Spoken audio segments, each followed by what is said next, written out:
हमारी पिछली कहानी में आपने सुना कि भगवान श्री कृष्ण के पूरे कुल को नाश होने का श्राप ऋषि मुनियों ने दिया था। चलिए आज हम भागवत पुराण के वही एकादश स्कंद की एक और कहानी सुनते हैं, जहां हमने इस कुल का नाश कैसे हुआ और भगवान ने अपने प्राण कैसे त्यागे, इसके बारे में हम जानेंगे। जब भगवान कृष्ण ने देखा कि आकाश, पृथ्वी और अंतरिक्ष में बड़े बड़े उत्पात अशकुन हो रहे हैं, तो उन्होंने सुधर्मा सभा में उपस्थित सभी यदुवंशियों से ये बात कही। श्रेष्ठ यदुवंशियों, यह देखो, द्वारका में बड़े बड़े भयंकर उत्पात होने लगे हैं। ये साक्षात यमराज की ध्वजा के समान हमारे इस महान अनिष्ट के सूचक हैं। अब हमें यहाँ घड़ी दो घड़ी भी नहीं ठहरना चाहिए। स्त्रियां, बच्चे और बड़े यहाँ से शंखोद्धार क्षेत्र में चले जाएं और हम लोग प्रभास क्षेत्र में चलें।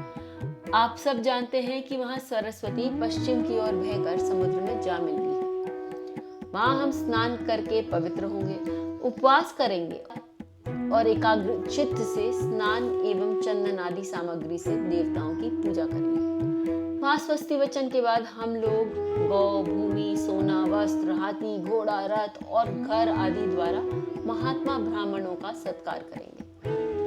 यह विधि सब प्रकार से अमंगलों को नाश करने वाली है और परम मंगल की जननी है। श्रेष्ठ यदुवंशियों, देवता, ब्राह्मण और गौ की पूजा ही प्राणियों के जन्म का परम लाभ है। सभी वृद्ध यदुवंशियों ने भगवान श्री कृष्ण की आवाज सुनकर तथास्तु कहकर उसका अनुमोदन किया और तुरंत नौकाओं से समुद्र पार करके रथों द्वारा प्रभास क्षेत्र की ओर यात्रा की।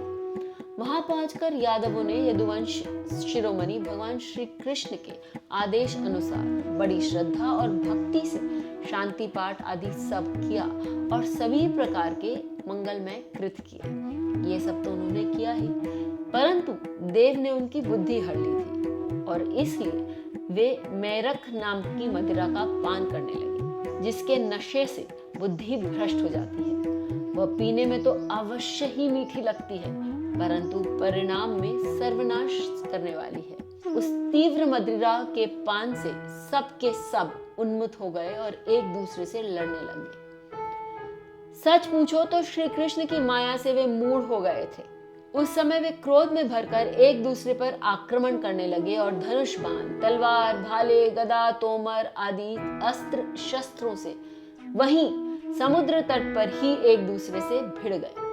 मतवाले यदुवंशी रथों, हाथियों, घोड़ों, गधों, खच्चरों, ऊंटों, बैलों, भैंसों और मनुष्य पर भी सवार होकर एक दूसरे को बाणों से घायल करने लगे, मानो जंगली हाथी एक दूसरे पर दांतों से चोट कर रहे हों। सबकी सवारियों पर ध्वजा फहरा रही थी। पैदल सैनिक भी आपस में उलझ रहे थे। प्रद्युम्न साम से, अक्रूर भोज से, अनिरुद्ध सात्यकी से, सुभद्र संग्रामजित से, भगवान श्री कृष्ण के भाई गद उसी नाम के उनके पुत्र से और सुमित्र सुरथ से युद्ध करने लगे। ये सभी बड़े भयंकर योद्धा थे और क्रोध में भरकर एक दूसरे का नाश करने पर तुले हुए थे। यहाँ दशार, वृष्णि, अंधक, भोज, सात्व, मधु, अर्बुद, माथुर, सूरसेन, विसर्जन, कुकुर और कुंती आदि वंशों के लोग सद्भाव और प्रेम को भुलाकर आपस में मार काट करने लगे। अंत में जब उनके सब बाण समाप्त हो गए, धनुष टूट गए और अस्त्र शस्त्र नष्ट भ्रष्ट हो गए, तब उन्होंने अपने हाथों से समुद्र पर लगी हुई एरका नामक घास उखाड़नी शुरू करी।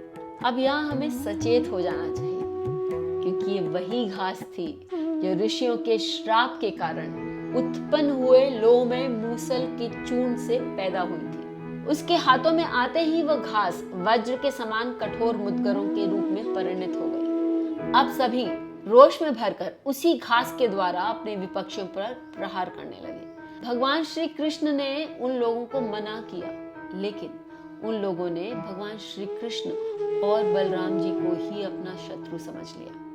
उन आताताइयों की बुद्धि ऐसी मूढ़ हो रही थी कि वे भगवान श्री कृष्ण और बलराम जी को ही मारने के लिए दौड़ पड़े। अब भगवान श्री कृष्ण और बलराम जी भी क्रोध में भरकर युद्ध भूमि में इधर उधर विचरने लगे और मुट्ठी की मुट्ठी एरक का घास उखाड़कर उन्हें मारने लगे। एरका घास की मुट्ठी ही मुद्गर के समान चोट करती थी। जैसे बांसों की रगड़ से उत्पन्न होने वाला दावानल बांसों को ही भस्म कर देता है, वैसे ही ब्रह्म शाप में ग्रस्त और भगवान श्री कृष्ण की माया से मोहित यदुवंशियों के स्पर्धा मूलक क्रोध ने उनका ध्वंस कर दिया। जब भगवान श्री कृष्ण ने देखा कि समस्त यदुवंशियों का संहार हो चुका है, तब उन्होंने यह सोचकर संतोष की सांस ली कि पृथ्वी का बचा कुचा भार भी अब समाप्त हो चुका है।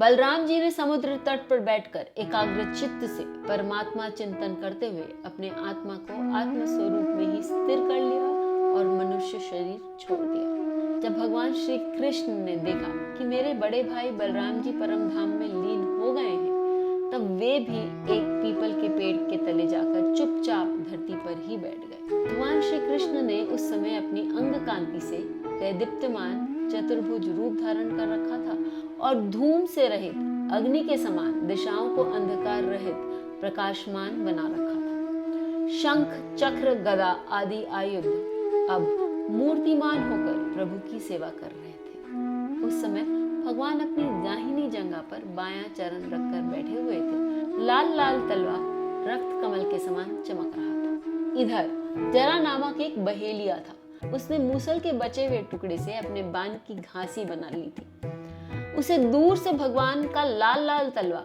हिरण के मुख के समान जान पड़ रहा था। उसने भगवान के तलवे को सचमुच हिरण समझकर अपनी बाण से बींध दिया। जब वो पास गया तब उसने देखा, अरे ये तो चतुर्भुज पुरुष है। अब तो वह अपराध कर चुका था, इसलिए डर के मारे कांपने लगा और दैत्यदनल भगवान श्री कृष्ण के चरणों पर सिर रखकर धरती पर गिर पड़ा। उसने कहा, हे मधुसूदन, मैंने अनजाने में ये पाप किया है। सचमुच मैं बहुत बड़ा पापी हूँ, परंतु आप परम यशस्वी हैं और निराकार हैं। आप कृपा करके मेरा अपराध क्षमा कीजिए। भगवान श्री कृष्ण ने कहा, हे जरे, तू डर मत, उठ, यह तो तूने मेरे मन का काम किया है। जा, मेरी आज्ञा से तू उस स्वर्ग में निवास कर, जिसकी प्राप्ति बड़े बड़े पुण्यवानों की होती है। जब उन्होंने जरा व्याध को यह आदेश दिया, तब उसने उनकी 3 बार परिक्रमा की, नमस्कार किया और विमान पर सवार होकर स्वर्ग चला गया।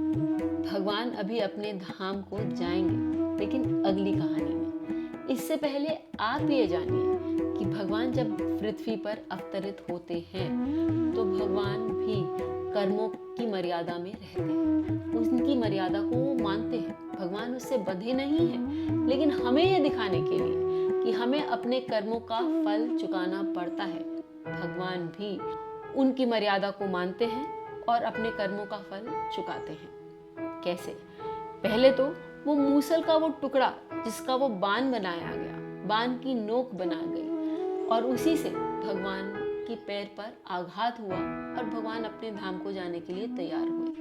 एक वो, और दूसरी बात, राम अवतार में जब वानर राज वाली को भगवान ने पेड़ के पीछे से छुपकर मारा था, तो वानर राज वाली ने भगवान को एक श्राप दिया था कि जिस प्रकार आपने मुझे छुपकर मारा, आपका भी अंत छुपकर ही किया जाएगा।